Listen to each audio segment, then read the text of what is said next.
What's up, guys, and welcome to Black Panther Month. Black History Month. What's the point of Black History Month? Like, honestly, what's the point of Black History Month? There's no Asian History Month, there's no White History Month, there's no Mexican History Month. What's the point of Black History Month? Literally, every year we get 28 days. Every 4 years we get that special 29th day to celebrate Black History Month. But what is it actually about? When did it start? What is Black history actually celebrating? American history dates back to the colonial period, when Africans were brought to the colonies as slaves. Yet Black history was largely ignored by historians and the general public until the 20th century.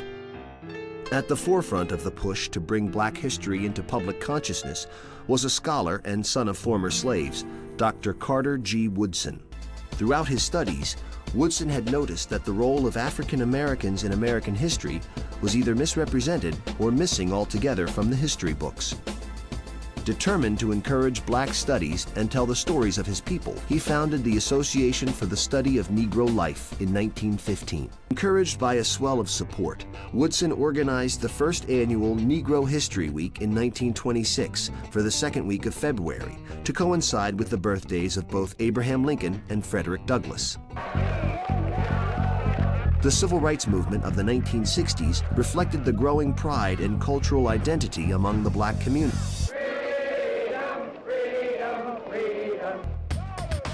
By the nation's bicentennial in 1976, African Americans were embracing their heritage and reminding America that Black was beautiful.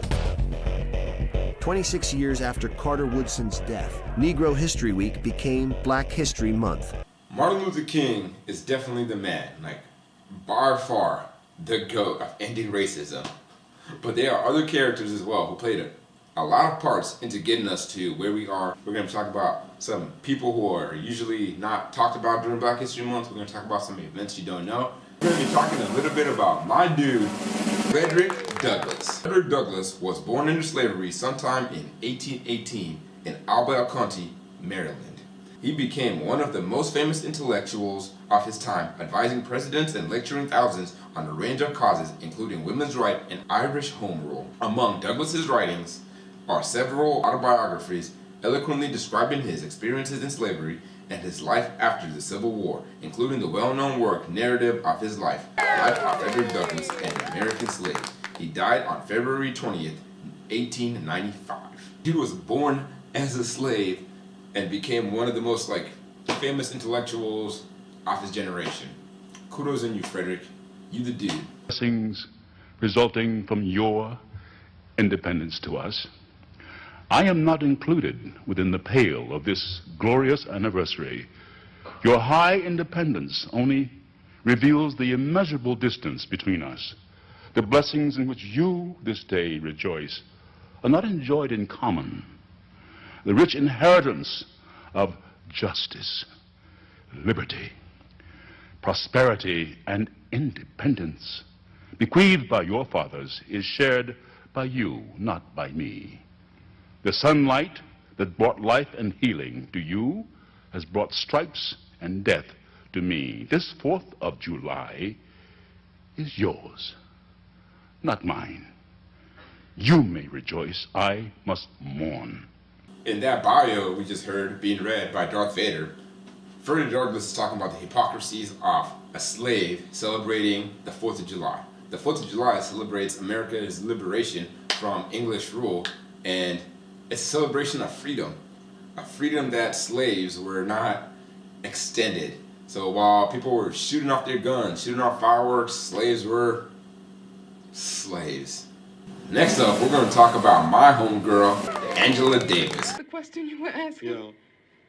See, that's another thing. When you talk about a revolution, most people think violence, without realizing that the real content of any kind of revolutionary thrust lies in the principles and the goals that you're striving for, not in the way you reach them.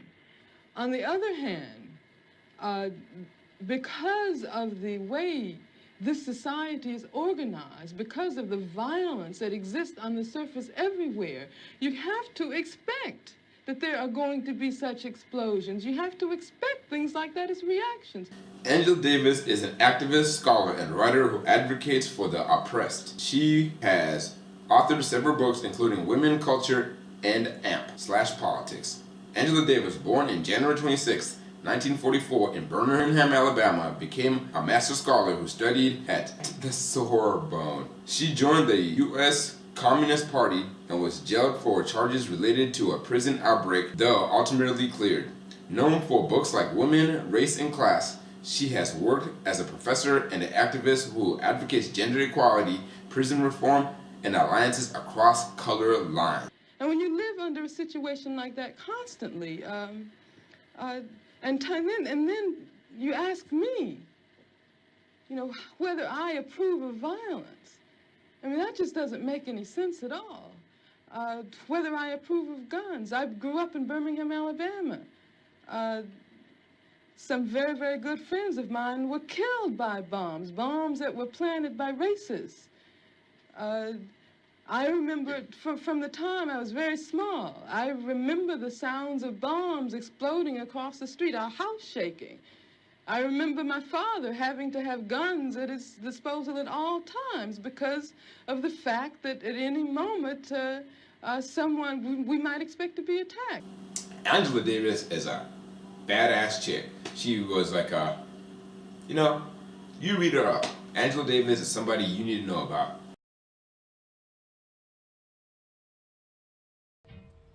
The Marine Corps had refused to accept any blacks at all. But after 1942, as casualties in the Pacific mounted and pressure from civil rights groups intensified, John Gray and others were finally allowed to sign on and serve in segregated units.